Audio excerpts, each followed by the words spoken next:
From the nation's capital in Washington, D.C., the Congressional Report, with your host, Iowa Congressman Tom Latham. This country is based on farms, on small businesses, and creating jobs and opportunities. That is the lifeblood of this nation. And now your host, Congressman Tom Latham. Hi, and welcome to the Congressional Report, and thank you for joining me. The Library of Congress has a proud history of collecting and preserving important information from throughout our country's history. The library maintains the largest collection in the world, featuring millions of books, photographs, recordings, manuscripts, and maps. And although the library is the research arm of the U.S. Congress, you don't have to be on Capitol Hill to benefit from its wealth of information. The Library of Congress conducts outreach programs to help citizens, teachers, and students take advantage of its vast collections. Joining me on the program today to talk about how teachers can use the resources available in the Library of Congress in their classrooms is Elizabeth Ridgway, Director of Educational Outreach for the Library of Congress. Welcome, Elizabeth. It's great to have you with us. Tell us a little bit about yourself, your background, and how'd you get this job? All right. Well, I am originally from the Midwest, from Illinois, and I came out to Washington many moons ago to work on Capitol Hill. And after that, I actually returned to graduate school to become a teacher. And I taught in the Arlington, Virginia public schools for a number of years. I taught middle school science, social studies and civics and government. And worked with wonderful groups of 7th graders there in Virginia. As part of my time as a teacher, I worked with the Library of Congress on a fellowship program on bringing the library's primary sources to the classroom. So through my connections there, I actually came here to the library as what we call a teacher in residence. The library every year buys out the contract of a teacher to come to the library and help us work on our educational materials, and we'd love to have a teacher from Iowa come join us at some time in the future. We would love to have someone from Iowa here. So the Library of Congress has just a fascinating history. Could you maybe tell us a little bit more about the library, where it started, what it's doing today? Sure. The library was founded in 1800, and it originally was housed in the Capitol building and was there for a research function for the Congress. And in 1814, after the British burned the Capitol, we lost our collection. So immediately thereafter, Thomas Jefferson made his private collection available to the library, and we actually still have that collection available on display. After many years, the library grew, and in 1897, we actually moved across the street from the Capitol building into the Thomas Jefferson building, so aptly named, that we have now. And our collections are growing and growing. And it's one of the most beautiful buildings on Capitol Hill, too. If anyone comes to Washington, they have to go to the Library of Congress, the Jefferson Building, to see that. It's just incredible inside. Well, what are the missions of the Library of Congress? The library's mission is to provide its resources to the Congress and to the American people, and to sustain and preserve a universal body of knowledge and creativity for the American people. In most nations, you will see a separate congressional or parliamentary library and then a national library. In the United States, we just have the one library, so we actually have that dual function where we serve the Congress through our Congressional Research Service, but we also serve the American people as the de facto national library, and we are the largest library in the world. Wow. The Congressional Research Service is an invaluable asset for any member of Congress because they give very good information to members of Congress. Any subject you'd want, you could ask them about, and you'll get a very in-depth report back, and that's a great function. But you're talking about some of the collections. What kind of collections do you have at the Library of Congress? I almost think the answer to that question is what kind of collections don't we have? We collect on a variety of topics and a variety of formats. We actually have over 22 reading rooms at the library. We have reading rooms related to geography and maps, to photographs, to music, to different cultures from around the world. And we have collections. At this point, our total collections number over 140 million items. So quite a lot to keep track of. Over 5 million maps, over 12 million pieces of sheet music, and we have over 12 million manuscripts, so just a tremendous number of materials. Are there any real unusual things that the library has that no one would ever dream about that they may have, beyond what you talked about? We have so many different things. I'll tell you, I am surprised daily by some of the things that we have. I'll tell you, when I was teaching as well, one of the things that surprised me most about what was in the library's collections is we actually have the contents of Abraham Lincoln's pockets from the night that he was assassinated. And not only that we would have those types of items, which actually had stayed within the Lincoln family for about 70 years following his death, and then they gave them to the library, but what they were. As you recall, he was at the theater, so naturally he had with him a couple different pairs of spectacles, some that he had actually hand-fixed himself, and things that you would think like that. He had a handkerchief with a Lincoln embroidered on it. But to me, the most interesting object that he had with him that night was a Confederate $5 bill. And we're not 100% sure as to why he had it, but Richmond had just fallen during the Civil War, and Lincoln had actually just a couple days prior made a visit to Richmond and was given that bill. We think it's likely as a souvenir type thing, but to me that was one of the most interesting and unexpected things that we had at the library. So how can Americans, Iowans, take advantage of the resources at the Library of Congress? There's a variety of ways that they can do this. First and foremost, we'd love it if Iowans were coming to Washington, D.C. to come over and visit. As you mentioned, the library, in the Thomas Jefferson building in particular, is undoubtedly the most beautiful building here in D.C., and we have a variety of things for them to do there. However, if you can't make it to Washington, our materials are available online. We have digitized over 15 million items from our collections, and everything's freely available. If you have access to the internet, you have free access to our materials, so they can visit us at loc.gov. What are the primary sources, or how can they be used to get it to the classroom? What do you provide from the library? Well, we provide the primary sources, these what we call the raw materials of history, materials that are that were created at the time an event took place. So whether it be a photograph that Matthew Brady took during the Civil War, or whether it be a piece of music that was written in a particular era, or a diary entry, an oral history. These are all different types of examples of primary sources, and they are materials that can be used by students really to spark critical thinking, as opposed to just opening up a textbook and going and finding out, well, what happened on this day in history.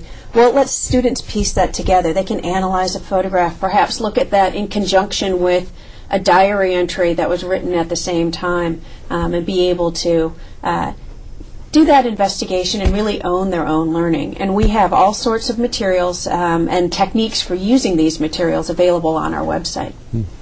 Well, what kind of response do the teachers get as far when they access your materials at the library? Is it in the classroom? Do you think are you hearing back a lot of good things about the resources that you have? All the time. I always say too that I have the best job in Washington, because really in the world. I have access to the most wonderful collections available, very unique and rare documents, and I'm able to bring them to K-12 teachers and students for free. So the best content and the best programming. And what we hear back from the teachers is just phenomenal. They had no idea that they could have access to such amazing, unique resources. And the number one comment that we get over and over again is, this is going to change how I teach. Being able to have access to these materials and to be able to use these materials with my kids and be able to have them really take that ownership of their learning and be able to see things that just weren't available to us, especially being in Iowa, your students can't just drop in for a field trip, but to be able to take advantage of the technology and all of the digitization that we've done to be able to use these materials, it's invaluable in the classroom. Well, what's the best way for the teachers to implement the resources you have? I mean, do they have to go online? Are students all online, or can they physically have copies of these documents and things, or what's the best way to do it? Really, all of the above. We have a whole portal on our website that's designed just for teachers, and that's loc.gov/teachers, or it's real obvious just to click on that link for the teachers. We have a variety of materials that they can use. We have a whole section of classroom materials, of resources such as lesson plans. We have over 85 different lesson plans related to the primary source materials that we have, and they include all of the materials that you would need for implementing that in your classroom. And one of the great things about all of our classroom materials is they were actually all created by teachers, and they've all been field tested in classrooms, so we know that they are things that work. So we have lesson plans, we have a variety of really wonderful student activities where they can actually go in and do different analysis activities. We have a wonderful activity on analyzing the persuasive techniques that political cartoonists use, where they can go in and identify within political cartoons where they've used irony, where they've used exaggeration, a variety of different things. We also have what we call primary source sets, where we pull together resources. You can imagine with over 15 million items there, it can be quite an ordeal to go through and be able to find everything. Well, we pull together monthly different topics like women's history or African American history, geography, civics, and we pull together 20 resources from across the collections, across our different formats, whether they be those maps or sound recordings, so they can have that diversity of format, and pull together teaching ideas with them so teachers can access those. And then we also offer a whole program of professional development for teachers. It's called Teaching with Primary Sources, and teachers can take part in this. We actually have a whole professional development curriculum available online that they can customize. So if they're running professional development within one of the school districts back in Iowa, they can actually take all the materials, customize it to what works for their situation, and integrate it into their system. It'll print out all the materials that you need for it, including the primary source materials, or it can also be exported into a learning content management system. So if you're doing online learning, everything can just be dropped right into your online system. So we have quite a number of ways that they can do that. And we can provide that professional development as well. If teachers come to Washington, we host about 70 events each year for teachers, and they can come to those, or we can provide that same training via web conference and video conference. That's what I was going to ask. Do you incorporate a lot of multimedia opportunities in your classroom outreach, or how do you do that? Oh, absolutely, especially in today's world where our students are all multimedia focused, and that's one of the wonderful powers of the primary sources, is that they work for a variety of different learning styles, especially when we use our motion pictures or when we use our sound recordings or our photographs, where they can get all of those different perspectives. One of the other things that we've done in using multimedia is with our Library of Congress experience, which is an experience that is not only here at the Jefferson Building, but it can continue back home through our website that's called myloc.gov, where you can go and experience our exhibitions, but also be able to create your own collection. You can go through and actually bookmark items of interest to you. That, for example, if you were looking at our Creating the U.S. exhibition, we have I always talk about my favorite items in our collections, and one of them is the original rough draft of the Declaration of Independence. And you look at the draft that Thomas Jefferson had written, and then you can actually go through and see the edits that not only he made, but also that Benjamin Franklin made and that John Adams made.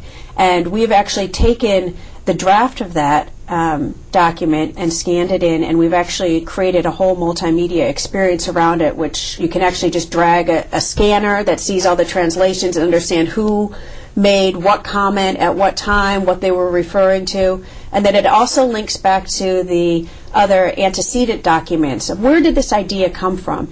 Thomas Jefferson didn't one day just sit down and say, I'm just going to write out the Declaration of Independence, but what other materials were used, and we have those other documents in our collections as well. So we use multimedia to bring about that whole experience, so it's not just looking at pieces of paper, which isn't always the most engaging to kids, but to understand the creativity that went into creating those documents.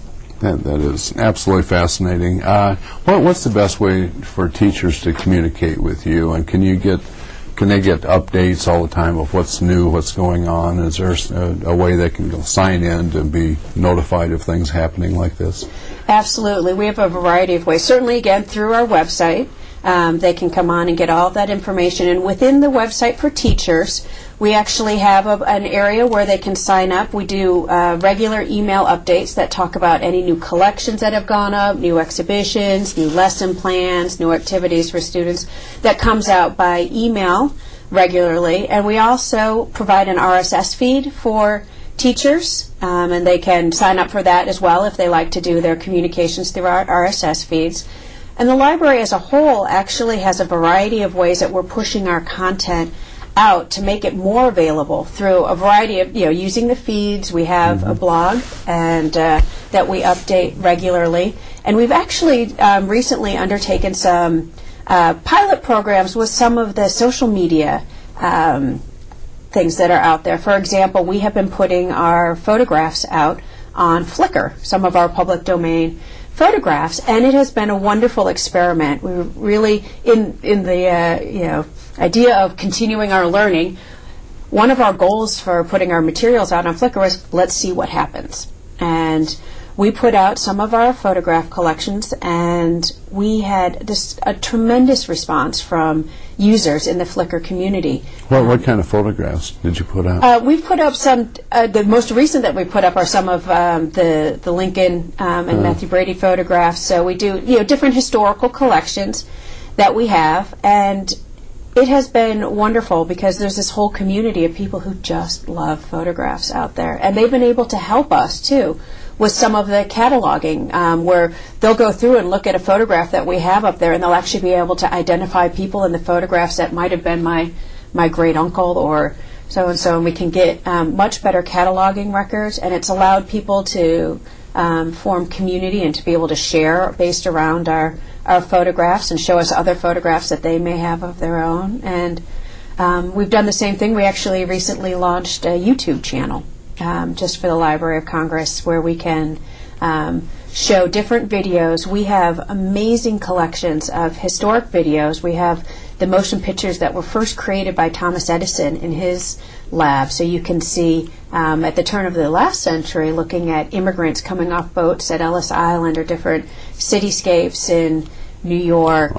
So a variety of materials that we're using these channels where a lot of people are to help get that content out there.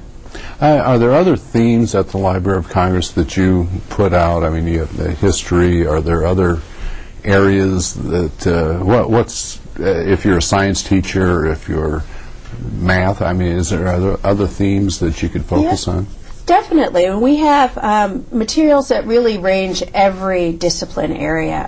We talked earlier, we have 22 reading rooms. One of them is for science, business, and technology, and we have tremendous reference materials related to science. One of the great websites that they put out is actually a site on everyday mysteries in science and pulls from the collections, and it's aimed at kids to understand different things, maybe with weather or with zoology or really any type of topic. They also put together amazing resources there of science fair topics and materials that can be used in the classroom for those types of things. And a lot of the lesson plans and things that we have created are very much interdisciplinary. We like to see things taught in an integrated manner as opposed to just having your science over here or your social studies over here. So we'll look at perhaps the history of invention, that we'll look at the scientific aspect of things. For example, we have the Wright brothers papers, so we have all of their materials related to their first flight, and we can tie that in with other historical materials. That's so that the teachers don't have to come to Washington, D.C. to get this information. They can go online. How long has this been going on, the outreach to teachers, to schools? Is this a new thing, or how? We actually began our digitization in the early 90s, and that's really when we saw that we could digitize these materials for new audiences, as opposed to just those in the scholarly community coming to DC to do their research. And the K-12 community was one of those target audiences. And we created our first website with a few lesson plans for teachers in 1996. And so we've been adding to that since then. And then really this formal Teaching with Primary Sources program that I was talking about earlier was created in 2005. So we've really gotten into the not just providing materials, but actually providing that teacher training. And there's actually great opportunities not only for teachers to take part in the programs we offer, but we actually also offer grants through our Teaching with Primary Sources program that school districts or other educational organizations in Iowa can apply for to help integrate that curriculum into their existing professional development programs. So what is the easiest way? If I assume the teacher, if they came out here, they could come and see you. Absolutely, we'd love it. We'd love it, and that there are resources, obviously, if they're here. But what's the easiest way, actually, in reality, for most people to get access to all this? It really is through using the internet, through loc.gov. And go to that area for teachers to be able to access it. Through there, they can get in contact with us. There's all sorts of contact forms. We actually have a whole service that we have called Ask a Librarian as well. So if a teacher was trying to use some of the materials in the classroom, wanted some strategies on how to use the materials, they can send in a question and we'll answer it for them. Or if they had questions about the documents, they may have found an interesting letter in one of the collections that they want to use, but they want to know a little more of the historical context behind it. They can ask those types of questions, and we have a whole reference staff from every division in the library that takes part that can provide that. And if they're going to come to DC, they can set up a time to come in. We'll do on-demand programming. So, for example, if a group of teachers were coming out for some type of professional development or through a Teaching American History grant or such, they can just contact us and we'll set up a whole program for them. How large is your staff? I mean, that you have all these experts, and do you have access to everybody at the Library of Congress, or just specifically in your group, or how does that? Pretty much have access to everyone in the library, which goes back to my having the best job in the world, because we get to create these teaching materials. But when I have questions about the historical context of materials, we have experts in every division. We have over 3,600 people working at the library. I've got 11 full-time on my staff that run all of these programs and create these materials. And we actually go out around the country and do quite a number of conference presentations or workshops in communities across the nation as well. So who actually writes the lesson plans themselves? Is this one of those 11 in your group, or is it brought in from teachers all over the country, or ideas, or how do you develop those? In a variety of ways. We like to contract with teachers that are actually out in the classroom to develop the lesson plans. Although I'll say my team, and myself included, we're all former educators, so we have all come out of the classroom and now are working at the library. But we do work with teachers to develop the lesson plans, and certainly to field test them. We like to have them field tested not only by the author of the lesson plan, but kind of field tested blind by another teacher to make sure that they're easy to follow. So, and then our team will do review of the materials. And are there any lesson plans that have really been most successful or most popular, or how are there? I'd say one of them is called America Dreams, and it's all about living the American dream. And the kids actually role play, different people as investigators and reporters during different time periods. And so it actually allows you to touch into any subject area and be able to look at whether it's adults or children, men, women, from different time periods, and using primary documents, explore how they were trying to live the American dream, and then translate that into, well, how is that in my world today? And what are my dreams for the future, and how can I live the American dream? And that way it lets you hit on all sorts of different curricular areas, but it also enables kids to have that personal connection, which is really what primary sources help us do. You think of any library, think of books, and you had, just one in September, had a giant book fair. The National Book Festival. Yeah. Tell us about that. What all did that entail? This was our 9th year having the National Book Festival, and we had it down on the mall, and we brought in authors from pretty much every genre. We have a whole tent of mystery and thrillers authors, we have fiction authors, we have nonfiction authors, children's authors, teen authors, and they all come in and they each give a presentation. They have an hour, and they speak a little bit about what they're writing, their creative process, and then have time for all of the audience members to ask questions. We had over 130,000 people come this year. And I have to say, for getting back to the kids, we launched at the book festival this year. One of the coolest things I think we've ever done at the library is working with several children's authors. We launched an online book on our new read.gov website that promotes literacy called The Exquisite Corpse. And it is a children's story that is being written in chapters. And the first chapter was written by John Cheska, who is a